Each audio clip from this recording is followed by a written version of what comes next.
नमस्कार। आप सबको उन्नति एस्ट्रोवाला की तरफ से बैसाखी, रोंगोली बिहू और नवा वर्ष की बहुत बहुत हार्दिक शुभकामनाएं।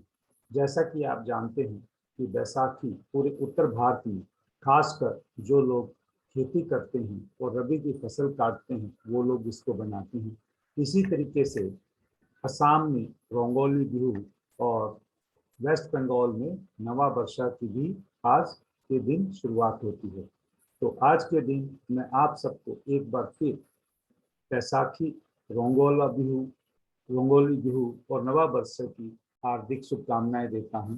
और इसी के साथ जो आप जानते हैं कि हम अपने YouTube चैनल पर मंगलवार के दिन हम लोग जो भी हमसे पूरा क्वेश्चन पूछता है पूरे साल या पूरे महीने या पूरे हफ्ते, वो हमारे इन नंबरों पर, हमारे मोबाइल के नंबर पर या यूट्यूब चैनल पर या फेसबुक पर वो फीडबैक डालता है। तो 8 से 9 मैं उन क्वेश्चनों का उत्तर देने की कोशिश की। जब आप अपना प्रश्न भेजते हैं और हम उसका उत्तर देते हैं, तो कुछ लोग लाइव सेशन भी ज्वाइन करते हैं। ये लाइव सेशन जूम पर होता है, उसका ये मीटिंग आईडी रहता है और ये पासकोड रहता है। आप लोग पहले व्हाट्सएप पर ये नीचे दिए हुए नंबरों पर ये इंफॉर्मेशन भेज सकते हैं या उस दिन भी ऑनलाइन आप बता सकते हैं। तो पिछला सेशन जो अभी मंगलवार को हुआ है, इस पर्व पर, बैसाखी के पर्व पर सबको एक बार फिर हार्दिक शुभकामनाएं देते हुए इसके साथ मैं इसको अपलोड करूंगा और उम्मीद करता हूं कि आने वाला पूरा एक साल अगली बैसाखी तक आपका बहुत अच्छा जाए, आपके जीवन में सुख समृद्धि और बनी रहे और जो भी आपके कष्ट हैं वो माता रानी और प्रभु श्री राम के आशीर्वाद से दूर हो जाए। जय श्री राम। हाँ जी, उमेश जी, अमोद कौशिक जी बोलिए प्लीज। अब जी 10 मार्च 10 मार्च 2002। 6 मार्च गुरुजी, 6 मार्च है, 6 मार्च। ठीक है, ठीक है, ठीक। 6 मार्च 2002। टाइम बोलिए।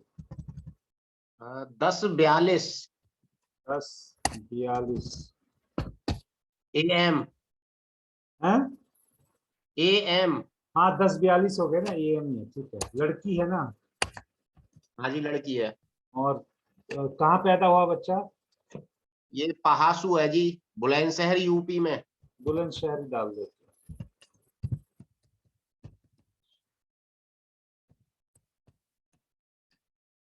हम करना चाहिए इसको, बाहर वाली बालकनी की।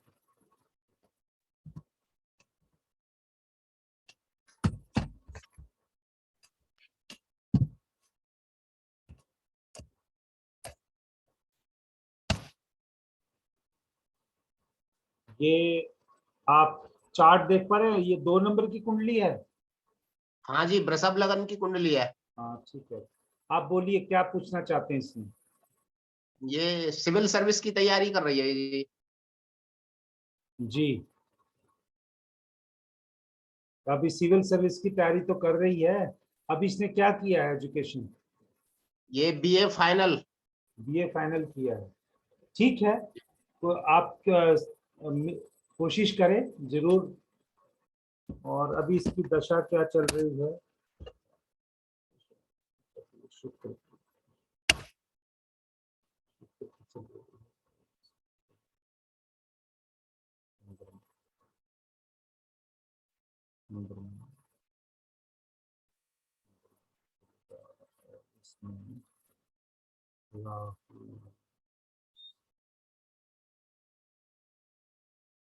देखिए, इस लड़की का जो कुंडली बोलती है वो बाहर जाने के योग हैं, घर से दूर जाने के। अब वो जी। घर जाने के योग, वो शादी करके जाने के हैं या वैसे ये जाना चाहती है। लेकिन अभी तो जो कुंडली से मैं देख पा रहा हूँ वो शादी के योग है। अच्छा। ठीक है, और रहेगी बात है कि सरकारी नौकरी के, अब वो देश से बाहर जाएगी या इंडिया के अंदर ही, भारत के अंदर ही किसी, जैसे आप लोग मेरे ख्याल से उत्तर प्रदेश के रहने वाले हैं, तो कहाँ पे इस टाइप? वो उत्तर प्रदेश में ही है, बुलंदशहर में। हाँ, बुलंदशहर में है ना। तो हो सकता है कि ये साउथ साइड चली जाए, लेकिन ये विदेश का भी हो सकता है योग, ये बाहर जाने के योग हैं और साथ में इसके गवर्नमेंट जॉब के भी योग हैं। ठीक जी है। तो अब क्या होता है कि जब भी हम कोई चार्ट देखते हैं, किसी का देखते हैं, उसमें योग दोनों तरह के दिख जाते हैं। फलित कौन सा होगा? फलित वो योग होता है जो जातक अपने दम से उसको पूरा करने के लिए लग जाता है। जी जी जी। ठीक है। अब अगर मान लीजिए ये यहीं पर रह के नौकरी प्राप्त करने के लिए पूरी कोशिश करेगी, तो इसके नौकरी के अवश्य ही योग बनते हैं, सरकारी नौकरी के। जी लेकिन समय आने पे मान लीजिए अभी इसका 2023 से 2024 के बीच में जो समय है, वो इसको शादी करके बाहर भी ले जा सकता है। अच्छा अच्छा। ठीक है। यही चीज होता है, कई बार हमें पता नहीं चलता कि कोई ऐसा रिश्ता आ जाता है, अच्छा रिश्ता आ जाता है, जहाँ पे घर वाले भी मना नहीं करते और लगता है कि भाई ये बच्चे के लिए ज्यादा अच्छा रहेगा। जी वो हो सकता है। और जो अभी इसके जो सरकारी नौकरी के आप जो योग हैं, वो इसके थ्रू आउट ही हैं। मतलब ये नहीं कह सकते कि भी इस महादशा में होगा, अभी तो इसकी चंद्र की चल रही है ना, शुक्र में चंद्र की अंतर चल रहा है इसका। जी। ठीक है। तो ये अगले 2 साल में कोई ना कोई कंप्यूटर, अभी तो इसमें से भी काफी टाइम चल गया, तो यानी समझ लीजिए कि यहाँ पर मार्च का महीना चल रहा है। मार्च का महीना चल रहा है तो उसमें से अप्रैल हो गया ना, 8 महीने ये और 1 साल के करीब वो, 8 और 7, 15, 15 महीने में कोई ना कोई सरकारी टेस्ट क्लियर कर देगी। जी जी जी। लेकिन आप जो वो टेस्ट बोल रहे हैं कि वो वाला करेगी या उससे छोटा लेवल का करेगी या उससे बड़ा लेवल का करेगी, वो उसने क्या फॉर्म भरे हुए हैं, कैसे भरे हुए हैं, लेकिन मुझे ऐसा लगता है कुंडली में अवश्य ही इसके सरकारी नौकरी है। लेकिन ये जितना ज्यादा सोचेगी ना, उतना ये अपने ख्यालों में डूबती चली जाएगी। पहले अपना टारगेट सेट ना करे कि मुझे यही टेस्ट क्लियर करना है। जो टेस्ट दे रही है, जो तैयारी करता है बच्चा कंपटीशन का, वो तैयारी करे। लेकिन इसको एक अच्छी जो कुर्सी वाली नौकरी है इसकी कुंडली में वो बनती है, जी जहाँ जी ये जी। लोगों की सेवा कर सकती है। और सेवा करने के लिए प्रशासनिक जो सिविल सर्विसेज जो बोलते हैं, उस टाइप की सर्विस इसकी योग बनते हैं इसकी वजह से। जी। ठीक है जी। तो आप यही पूछना चाहते थे ना बस? हाँ, बस यही पूछना चाहता था। तो ये आपका तय है, लेकिन इसको क्या करना होगा? आ, इसको सही रास्ते पे, सही जो चीज है इसको समझ पाना थोड़ा सा मुश्किल है बच्चे को इसकी कुंडली से अभी। क्योंकि अच्छा। 2 नंबर की कुंडली वाले मैंने अक्सर अमीर लोग देखे हैं, मैंने 2 नंबर वाला कभी गरीब नहीं देखा। उसके काम निकलते रहते हैं, मतलब काम रुकते नहीं। और अभी तो ये पढ़ रही है तो आपकी छत्र छाया में है, तो अभी तो लड़की है, तो मैं नहीं मानता इसको काम रुकते होंगे। लेकिन ये आगे चल के इसके धन के योग हैं अच्छे, अपनी मेहनत से धन योग कमाने के इसके पूरे पूरे चांसेस है। वो यही है कि अपने मेहनत से, अपनी सर्विस से करेगी। लेकिन वो सर्विस में जब भी ये डिसिप्लिन से भटकेगी, इसको दिक्कत हो जाएगी। तो ये जो भी काम करे ईमानदारी से करे, इतना मैं आपको बता देता हूँ। ठीक है जी, ठीक। जब भी इसने ईमानदारी से हटके कोई चीज करी, इसको सफलता मिलते मिलते हाथ से निकल जाएगी। ठीक है जी। तो सफलता के लिए क्या जरूरी है कि ईमानदारी से अपना काम करे। हाँ, आने वाले 15 महीने में पहले कौन सा टेस्ट ये क्लियर करती है ये देखना है। जब हो जाए तो मुझे व्हाट्सअप कर दीजिएगा, ठीक है? बिल्कुल करूंगा जी। अभी इस मैंने ऐसे ट्रिपल एससी का करवाया है, अभी फार्म जो भी पहली जो बार भरवाया है। जो भी 15 महीने के अंदर आपका जो भी क्लियर होता है मुझे व्हाट्सअप कीजिएगा। अगर 15 महीने में कोई टेस्ट क्लियर नहीं होता, आगे इंटरव्यू क्लियर होगा कि नहीं वो एक अलग बात है, पहले टेस्ट क्लियर करना देखना है ना। वो 15 महीने में अगर इंटरव्यू टेस्ट क्लियर होता है रिटर्न, तो इसका इंटरव्यू भी क्लियर होगा। आज का दूसरा जो चार्ट है वो दिल्ली के एक जातक का है। इन्होंने पूछा है कि उनकी जिंदगी में स्थिरता यानी कंसिस्टेंसी नहीं है किसी भी चीज में। तो जैसा कि आप देख पा रहे हैं इस चार्ट के माध्यम से, कि ये स्कॉर्पियो यानी वृश्चिक लगन की कुंडली है और शनि और केतु लगन में बैठे हुए हैं और चंद्रमा दसम भाव में बैठा हुआ है। तो चंद्रमा दसम भाव में बैठकर अगर जातक नौकरी करता है तो उस नौकरी में उसका मन लगना, यानी उसकी अगर पसंद की नौकरी नहीं है तो मुश्किल होता है। ये जो स्थिति है इनकी ओवर एक्सपेक्टेशंस की वजह से इन्होंने, मुझे ऐसा लगता है, अपनी बिगाड़ी हुई है। अगर ये एक जगह मन लगाकर और अपनी बातों को शेयर करते हुए, स्कॉर्पियो लगन के जातक को समझना वैसे भी डिफिकल्ट होता है। अगर वह इंश्योरेंस सेक्टर या आप कह सकते हैं रिसर्च का काम ना कर रहा है, तो इन्होंने ऐसा कुछ तो लिखा नहीं किस टाइप की ये नौकरी कर रहे हैं, लेकिन इन्होंने कहा कि इनकी जिंदगी में किसी भी चीज़ को लेकर स्थिरता नहीं है, कंसिस्टेंसी नहीं है। उस चीज़ को यहाँ पर अगर सॉल्यूशन की भाव से देखें, जुपिटर भी यहाँ पर तृतीय स्थान में है, तो ये जुपिटर का मरण कारण स्थान हो जाता है। तो ओवरऑल अगर स्थिति देखें तो इतनी बुरी नहीं है जितनी ये इनको लग रही है या इन्होंने बनाई हुई है। एक ही चीज़ है कि अपने आप को, चाहे वो रेमेडी मान लीजिए, चाहे अपने ग्रहों की अलाइनमेंट कीजिए, सच्चाई के रास्ते पे चलते हुए, धर्म का रास्ता चलते हुए, ओपनली अपने आप को रख के, ताकि आप कोई भी ऐसा काम हिडन ना करें, तो आपकी प्रॉब्लम सारी सॉल्व होती हुई दिख रही है।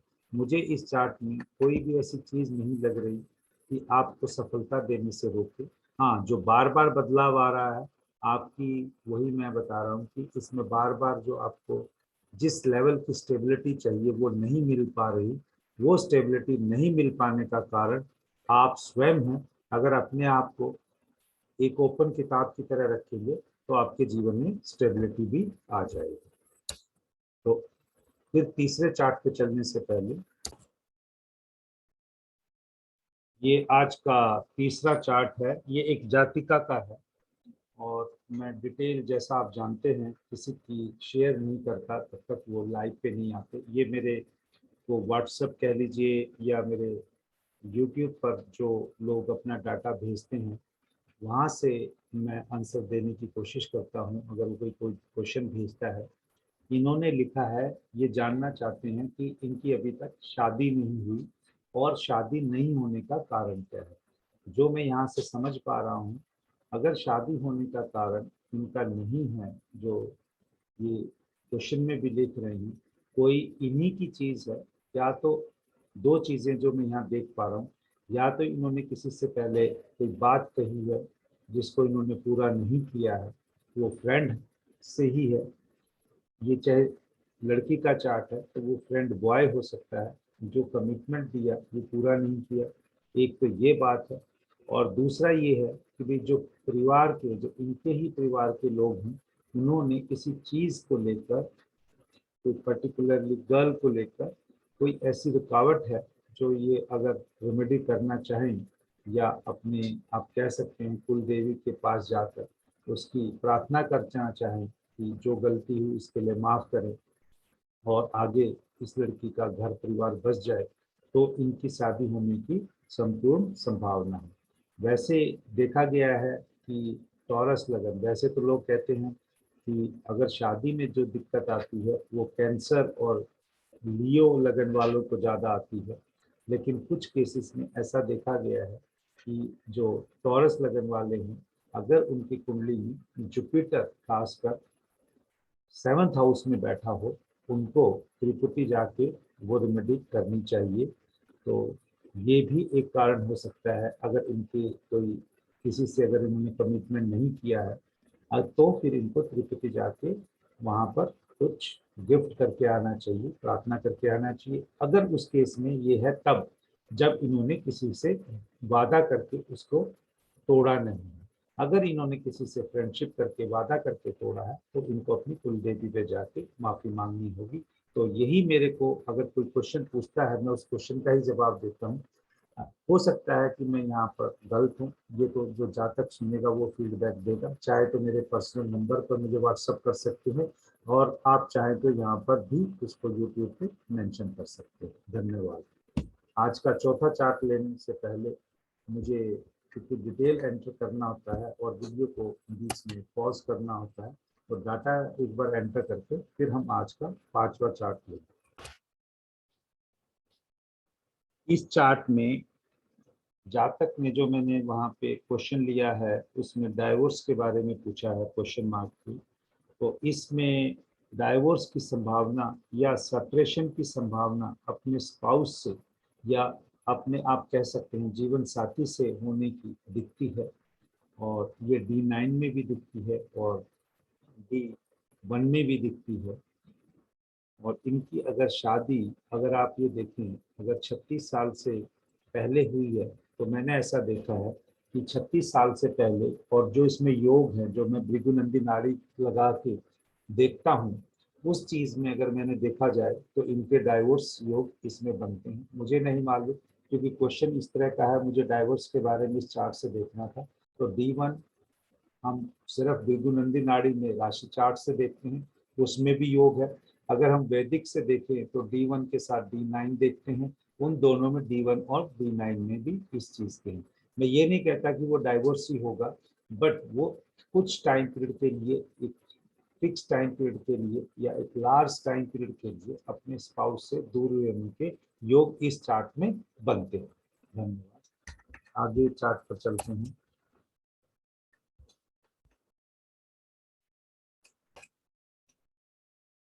ये एक चार्ट जातिका का है जो कहते हैं कि परिवार में कुछ भी गलत होता है उन पे ब्लेम लगता रहता है उसको गलत करने का, और रिस्पेक्ट इनकी थोड़ी फैमिली में ये कम बताते हैं।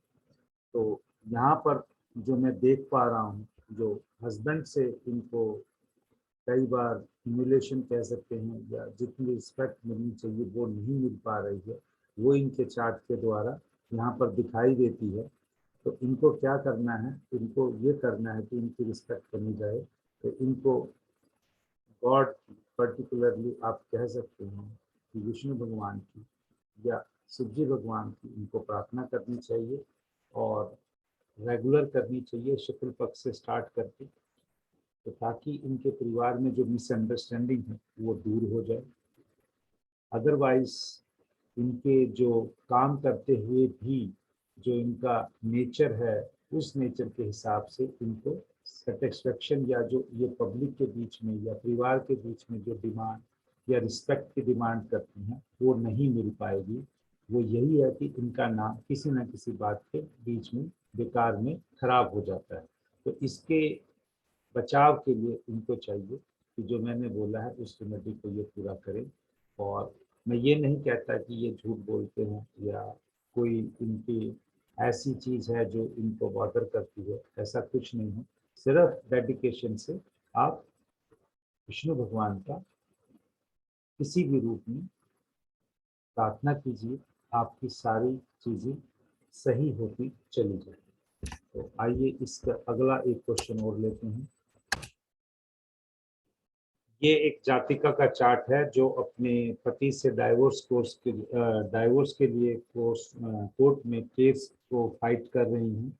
इन्होंने पूछा है कि कब तक इनको डाइवोर्स मिलने की संभावना है, और ताकि डाइवोर्स से जो इनको कुछ अपना जीविका चलाने के लिए मिले, इनकी शायद एक बेटी भी है, उस चीज़ को लेकर ये कहीं बाहर सेटल होना चाहती हैं। देखिए इस चार्ट के द्वारा दिखता है कि आपको अपने पति से वो जो चीज़ की उम्मीद है वो पूरी नहीं हो पाएगी, और अभी जो आपकी दशा और अंतर्दशा जो चल रही है उसके हिसाब से मैं तो ये चाहूँगा कि अगर आप लोग अलग ही रहना चाहते हैं, आपको जैसे ही आप दोनों की अंडरस्टैंडिंग में वो मिले, बट मुझे जो सारा चीज़ है वो 2025 जून से लेके 2026 अप्रैल के बीच में होती हुई सेटलमेंट दिख रही है।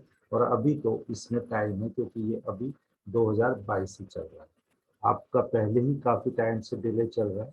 ये मुझे बताते हुए ये बिल्कुल अच्छा नहीं लग रहा है कि मैं डाइवोर्स के बारे में कुछ बता रहा हूँ, लेकिन अगर आपका कोर्ट में केस डिले है अभी भी, ये फर्दर कम से कम आप ये मान के चलिए 3.5 साल का ये टाइम इंडिकेट कर रहा है कि आपको इतने और डिले से तो गुजरना ही होगा।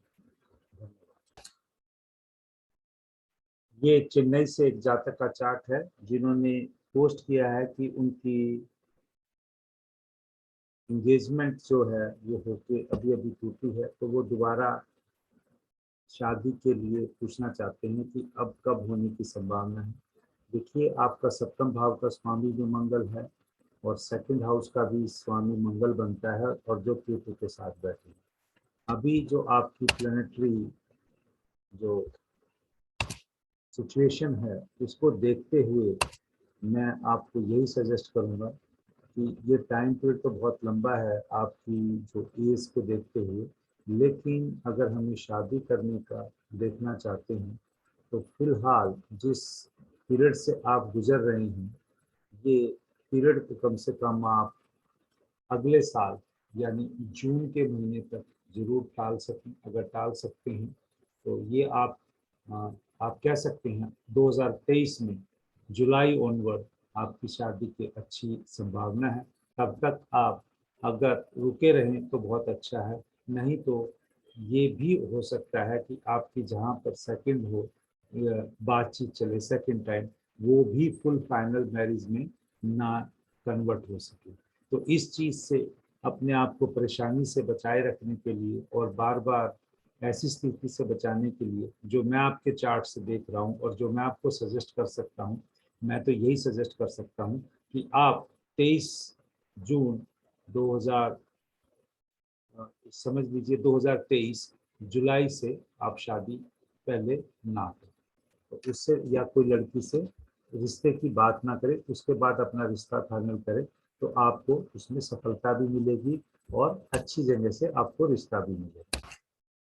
ये ये आज का आखिरी चार्ट मैं ले रहा हूँ। इसमें एक जातिका ने सोशल मीडिया पे अपने हस्बैंड की डेट ऑफ बर्थ डिटेल्स के साथ ये पोस्ट किया था कि अभी इनके चाइल्ड नहीं है।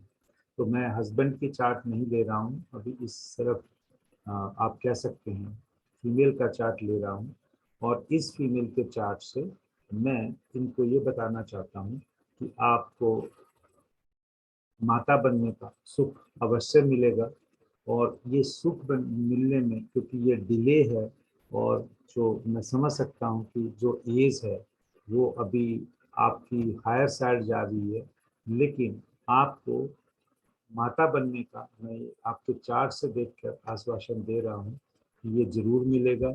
और अगर आपकी दशा और जो प्लैनेट्स का मैं देख पाऊँ तो इसके बाद जब आपका राहु का पीरियड स्टार्ट होगा तो आपको सडनली किसी भी रूप में आपके घर में नया मेंबर आने का यानी आपको मम्मी बनने का सुख जरूर मिलेगा। क्योंकि मैं यहाँ ये बताना चाहता हूँ कि कुछ प्लैनेटरी कॉम्बिनेशंस ऐसे होते हैं जहाँ पर हमें डिले या बहुत डिले या अडॉप्टेड या किसी भी और मेथड में जा सकते हैं चाइल्ड प्राप्त करने के लिए, लेकिन आपको किस रास्ते पे जाना है वो तो आपको डॉक्टर बताएंगे या आप जब पर्सनल किसी एस्ट्रोलॉजर से कंसल्टेंसी करेंगे वो आपसे डिस्कस करते हुए आपको बताएंगे। क्योंकि यहाँ पर मैं सिर्फ यही बता सकता हूँ जो एक क्वेश्चन होता है कि उसको पिन पॉइंट करके, क्योंकि आपने लिखा कि फर्टिलिटी इशू है या चाइल्डलेस कपल है, मैं उस चीज़ के बारे में बात ही नहीं कर रहा। मैं तो सिंपल ये कह रहा हूँ आपको माता बनने के लिए आपकी कुंडली के योग के अनुसार अवश्य ही मतलब अपॉर्चुनिटी मिलेगी। आपके जीवन में बच्चा आएगा, वो किस रूप में आएगा वो आप इंतजार कीजिए और आप सह सकते हैं कि 2026 के आसपास या 2026 के मिडिल में आपको ये खुशखबरी मिलने की पूरी पूरी संभावना बनती है। तो दोस्तों, आज जो भी चार्ट मेरे पास थे उनमें से मैंने क्वेश्चन देने की कोशिश की है जो मुझे लगा कि मुझे देने जरूरी हैं। तो अभी कोई पेंडिंग चार्ट नहीं है। तो इसी के साथ आज का सेशन शुरू हुआ था। जो पहले चार्ट में एक लाइव आए थे वो अपनी बेटी के बारे में जानना चाहते थे कि वो सिविल सर्विसेज या गवर्नमेंट एग्ज़ाम क्लियर कर पाएंगे। और लास्ट जो क्वेश्चन है वो भी एक ईमेल का है जिन्होंने पूछा क्या इनकी ज़िंदगी में बच्चा आने की संभावना है या अभी तक बच्चा क्यों नहीं है। तो मैं यही बताऊंगा, इनको माता बनना का सुख इनकी कुंडली में लिखा हुआ है, इनको अवश्य ही जल्दी ही मिलेगा। जो मैं डेट दे रहा हूँ हमारी तो प्रार्थना ये है कि उससे पहले ही आपको मिले। क्योंकि एस्ट्रोलॉजी में ये हमेशा होता है कि जो जातक जैसी सोच रखता है, अगर उसको वो चीज़ पाने के लिए वो भगवान से प्रार्थना करता है, प्रेयर करता है, वो चीज़ें करने से उसको रिजल्ट कई बार जल्दी भी मिल जाती हैं। जय श्री राम, धन्यवाद।